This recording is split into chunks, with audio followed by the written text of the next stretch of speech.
Hello students, welcome back to OD classes. आज देखा तुम Odia MIL Odia most important question answer गुड़िक एवं आलोचना करवा। तुम जो आगक तुम फेब्रुआरी 20 तुम जो बोर्ड एग्जाम अच्छी तार मोस्ट इंपोर्टेंट लंग क्वेश्चन गुड़िक एवं आलोचना करवा। तो वीडियो स्टार्ट करने पूर्व जो मैंने चैनल को नई तेल सब्सक्राइब करनी आ पाखे आसो बेल आइकन क्लिक कर और सेट कर रखा। जो मैंने वीडियो को लाइक करना लाइक करना समस्ते आ वीडियो को तुम सांग साथी सेयार करनब बुझेगा। तो स्टार्ट करवा। ये वीडियो आम आलोचना करवा पद्यर, नेक्स्ट वीडियो आम गद्यर आलोचना करवा बुझेगा। तो वीडियो स्टार्ट करने पूर्व तुम एग्जाम पैटर्न कौन जान तुम 25 मार्क आसो ऑब्जेक्टिव क्वेश्चन पेपर आ 50 आसो तुम सब्जेक्टिव। तो 50 सब्जेक्टिव कौन कौन आसो देखिन। प्रथम आसो तुम गद्यर लंग क्वेश्चन 5 मार्किट आसो दुईटी थी तुम जेकोसी गोटे कर। आउ 2 नंबर आसो तुम पद्यर लंग क्वेश्चन दुईटा आसो 5 मार्कियार तुम जेकोसी गोटे कले तुम कह 5 मार्क बुझेगा। तापर आसो सरलार्थ तुम दुईटी थी तुम जेकोसी गोटे कले तुम कह 5 मार्क। आउ नेक्स्ट आसो तुम पद्यर सरलार्थ 5 मार्क मिल दुईटी थी जेकोसी गोटे कर बुझेगा। ये बोल तुम 20 मार्क है। तापर देखा नेक्स्ट आउ जो 30 मार्क रहा तुम आसो 10 मार्क आसो तुम एसे आसो 10 मार्क बुझेगा। और रहा तुम लेटर आसो तुम 5 मार्क अच्छे तुम एप्लिकेशन आसो तुम 5 मार्क। आउ जो 10 मार्क रहा तुम आउ 10 मार्क आसो तुम अनसीन पेसेस आसो तुम 10 मार्क। अनुच्छेद जहाँ कहे आम अनुच्छेद आसो तुम 10 मार्क बुझेगा। तो ये भाव तुम एग्जाम पैटर्न रही। तो ये देखा इंपोर्टेंट क्वेश्चन कौन रही। तो आज आम आलोचना करवा तुम पद्यर कौन कौन इंपोर्टेंट क्वेश्चन अच्छी। पद्य तुम 7टी पाठ रही से भितर आम भीम सिंहनाद रड़ी को छाड़ी तुम जो रहा बंदे उत्कल जननी राघव यात्रानुकूल चिलिकार शांतन दृश्य मंगल वेला उषा जगबंधन हरा और सर्वस्व माटी 3 2 5 1 6 ये तुम 6टी चैप्टर रहा ना से भितर आम most important long question Gudi को सिलेक्ट करूँ बुझेगा। तो आलोचना करवा। तुम जदि ये 6टी चैप्टर जदि पढ़ी नौ तुम ताले तुमको भल मार्क आसो बुझेगा। जदि भीम सिंहनाद छाड़ी दौच ताले किसी हेनी बुझेगा। ये 6टी यदि चैप्टर तुम पढ़ी जाओ तुमको फुल मार्क मिल बुझेगा। तो स्टार्ट करवा देखा। तो प्रथम देखा आम बंदे उत्कल जननी कौन इंपोर्टेंट क्वेश्चन अच्छी। ये जो तुम 4टी सरलार्थ अच्छी से भितर तुम 15 नंबर और 16 नंबर। 15 नंबर अच्छी घन घन वनभूमि राजित अंगे नीलबुधर माला साजित रंगे। ये क्वेश्चन इंपोर्टेंट अच्छी सुंदर शाली सुशोभित क्षेत्रा ज्ञान विज्ञान प्रदर्शित नेत्रा। 15 और 16 मोस्ट इंपोर्टेंट एक देखी नब। तार आंसर मोस्ट इंपोर्टेंट तुम कवि परिचय तुम कवि परिचय जो भल कर तुम मार भल आसो बुझेगा। तो देखा नेक्स्ट तुम दीर्घ उत्तर मूलक रही तुम 3टी अच्छी बुझेगा 18 19 20 से भितर मोस्ट इंपोर्टेंट तुम 19 नंबरटा 19 नंबर कौन अच्छी ना बंदे उत्कल जननी एक मातृभूमि प्रशंसात्मक कविता उक्ति तथा प्रतिपादन कर। ये क्वेश्चनटा मोस्ट इंपोर्टेंट अच्छी बुझेगा। 18 कौन अच्छी ना बंदे उत्कल कवितार उत्कल वैशिष्ट्य। जदि तुम ये गोटे क्वेश्चन को 19 नंबर को भलसे पढ़ी दे ये दुईटी पढ़ार आवश्यक ना बुझेगा। 19 नंबर भलसे पढ़। तब देखा नेक्स्ट ये देखा राघव यात्रानुकूल ये चैप्टर कौन कौन इंपोर्टेंट क्वेश्चन अच्छे देखा। तो राघव यात्रानुकूल अच्छी प्रसंग सरलार्थ अच्छी तुम 3टी से भितर तुम मोस्ट इंपोर्टेंट अच्छी तुम 20 नंबर कौन अच्छी ना विभूति की भंजुति विभूति भूषणे बड़ कुले जनमी शरण की कारण जे। ये क्वेश्चनटा मोस्ट इंपोर्टेंट 20 नंबर।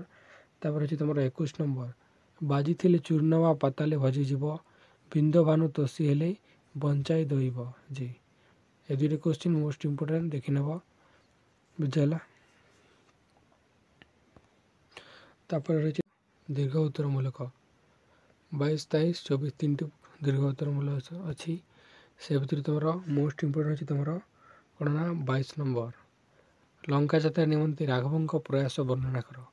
ଏ କ୍ୱେଶ୍ଚିନ୍ଟି ଭେରି ଭେରି ଇମ୍ପୋର୍ଟାଣ୍ଟ। ତାପରେ 23 ନମ୍ବର ପଠିତ କବିତାରୁ ରାବଣର କୂଟନୀତି ସମ୍ପର୍କରେ ଆଲୋଚନା କର। ଏ କ୍ୱେଶ୍ଚିନ୍ଟି ବାରମ୍ବାର ବୋର୍ଡ଼ରେ ଆସୁଛି। ବୁଝିହେଲା। ଏ କ୍ୱେଶ୍ଚିନ୍ଟି ଇମ୍ପୋର୍ଟାଣ୍ଟ। ୟାକୁ ଟିକେ ତାର ଆନ୍ସର୍ ତାକୁ ଭଲସେ ପଡ଼ିବ। ବୁଝିହେଲା। ତାର ଦୁଇଟି କ୍ୱେଶ୍ଚିନ୍ ଅଛି। ତାପରେ ଦେଖିବା ନେକ୍ସଟ। ତାପରେ ରହିଛି ଚିଲିକାରେ ସାୟନ୍ତନ ଦୃଶ୍ୟ। এই ଚ୍ୟାପ୍ଟରରେ କ'ଣ କ'ଣ ଇମ୍ପୋର୍ଟାଣ୍ଟ କ୍ୱେଶ୍ଚିନ୍ ଅଛି ଦେଖିବା। ତ ସରଳାର୍ଥ ଅଛି ଚିଲିକାରେ ସାୟନ୍ତନ ଦୃଶ୍ୟର 16 ନମ୍ବର 17 ନମ୍ବର 18 ନମ୍ବର 19 ଚାରିଟି ଅଛି। ସେ ଭିତରୁ ତୁମର ମୋଷ୍ଟ ଇମ୍ପୋର୍ଟାଣ୍ଟ ଅଛି ତୁମର 17 ନମ୍ବର ପାପ ଗର୍ଭେ ଜେନେ ପଡ଼ଇ ଅଜ୍ଞାନ ତରି ଗର୍ଭେ ମାନେ ଡେଇଁ ଦେବେ ପ୍ରାଣ। এই କ୍ୱେଶ୍ଚିନ୍ଟି ଭେରି ଭେରି ଇମ୍ପୋର୍ଟାଣ୍ଟ। ବୁଝିଲା। ତାପରେ ଅଛି 18 ନମ୍ବର ପ୍ରତିବିମ୍ବ ରାଜି ଦ୍ୱୀପଶୈଲ୍ୟ ତଲେ ସ୍ପଷ୍ଟକାରେ ଶୋଭେ ହ୍ରଦ ଅନ୍ତଃସ୍ଥଳେ। ଏ କ୍ୱେଶ୍ଚିନ୍ଟି ଭେରି ଭେରି ଇମ୍ପୋର୍ଟାଣ୍ଟ। ତାପରେ ଅଛି ତୁମର ଦୀର୍ଘ ଉତ୍ତରମୂଳକ ତୁମର ଅଛି 20 ନମ୍ବରଟା ଇମ୍ପୋର୍ଟାଣ୍ଟ। ପଠିତ କବିତା ଅନୁସରଣରେ ଚିଲିକାର ସ୍ୱୟଂକାଳୀନ ଦୃଶ୍ୟ ବର୍ଣ୍ଣନା କର। ତ ଏ କ୍ୱେଶ୍ଚିନ୍ଟି ଏଠି ତୁମକୁ ସିଲେକ୍ସନ୍ କ୍ୱେଶ୍ଚିନ୍ ଦେଉଛି। ଏ କ୍ୱେଶ୍ଚିନ୍ଟା ମୁଁ ପ୍ରିଭିୟସ୍ ଇୟର୍ କ୍ୱେଶ୍ଚିନ୍ କି ବୋର୍ଡ଼ର କ'ଣ କ'ଣ ଆସୁଛି ତାକୁ ଦେଖି ମୁଁ ଯେଉଁ ସବୁ ଇମ୍ପୋର୍ଟାଣ୍ଟ କ୍ୱେଶ୍ଚିନ୍ ଗୁଡ଼ିକ ଏହି ବର୍ଷରେ ଆସିବାକୁ ଯାଉଛି ତାହାକୁ ମୁଁ ନେଇକି ଗୋଟେ ଇମ୍ପୋର୍ଟାଣ୍ଟ କ୍ୱେଶ୍ଚିନ୍ ଭିଡ଼ିଓ ତିଆରି କରିଛି। ବୁଝିହେଲା। ଏ କ୍ୱେଶ୍ଚିନ୍ଟି ଭେରି ଭେରି ଇମ୍ପୋର୍ଟାଣ୍ଟ। ଏଇ 20 ନମ୍ବରଟା ଭଲସେ ଦେଇ ପଡ଼ିଯିବ ତାହେଲେ ଏଇ 21-22 ଦେଖିବାକୁ ତୁମର ଦରକାର ନାହିଁ। ବୁଝିହେଲା। ପ୍ରାୟ କ୍ୱେଶ୍ଚିନ୍ ସେମ୍ ଅଛି। ତୁମେ 20 ନମ୍ବରଟାକୁ ଭଲସେ ପ୍ରାକ୍ଟିସ୍ କର। ବୁଝିହେଲା। ତାପରେ ଦେଖିବା ନେକ୍ସଟ। ତାପରେ ରହିଛି ମଙ୍ଗଲାୟ ଲେଉସା। ଏ ଚ୍ୟାପ୍ଟରରେ କ'ଣ କ'ଣ ଇମ୍ପୋର୍ଟାଣ୍ଟ କ୍ୱେଶ୍ଚିନ୍ ଅଛି ଦେଖିବା।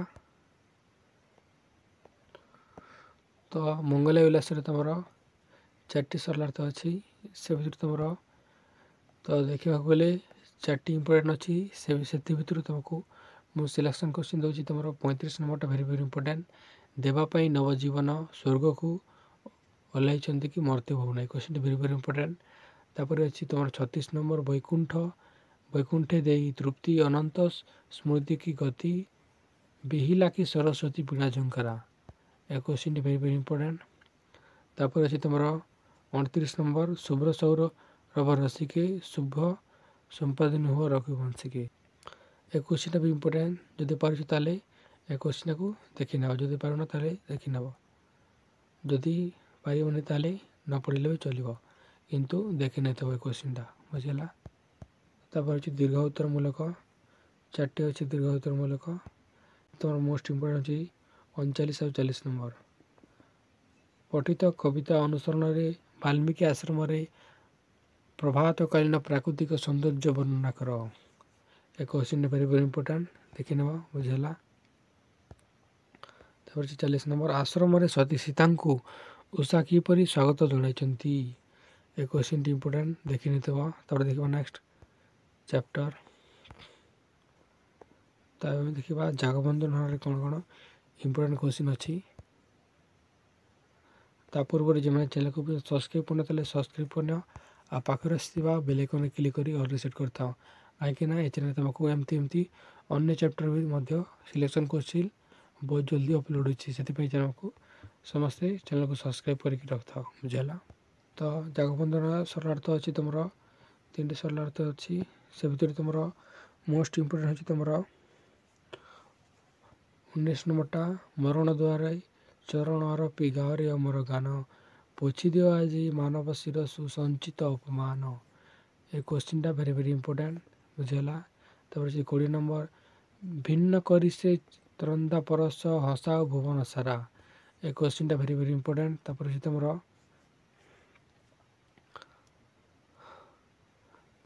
21 ନମ୍ବର ବାଜି ପଡ଼ୁ ଆଜି ଅର୍ଗଲ ରାଜି ଘେନି ବିଜୟ ମାଲା। ଏ କ୍ୱେଶ୍ଚିନ୍ଟା ଇମ୍ପୋର୍ଟାଣ୍ଟ ନୁହଁ, କିନ୍ତୁ ଯଦି ପାରୁଛ ଦେଖିଦେଉଥାଅ, ଆସିପାରେ। ବୁଝିହେଲା।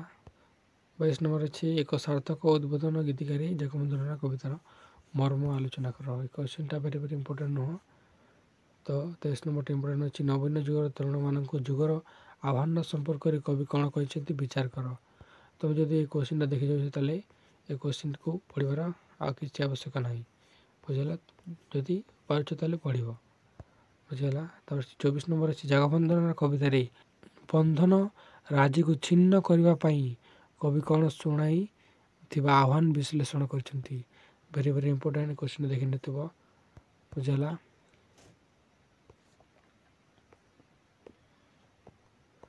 ଏବେ ଦେଖିବା ଆମେ ସର୍ବସ୍ୱ ମାଟି ଇମ୍ପୋର୍ଟାଣ୍ଟ କ୍ୱେଶ୍ଚିନ୍ କ'ଣ ଅଛି।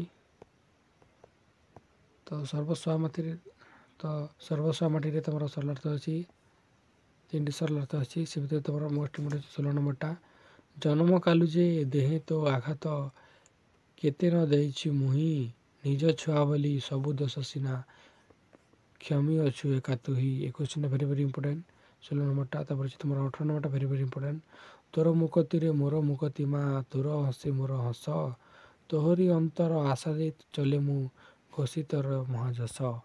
16 ନମ୍ବର ଆଉ 18 ନମ୍ବରଟା ଭେରି ଭେରି ଇମ୍ପୋର୍ଟାଣ୍ଟ ଦେଖିନଥିବ। ବୁଝିଲା?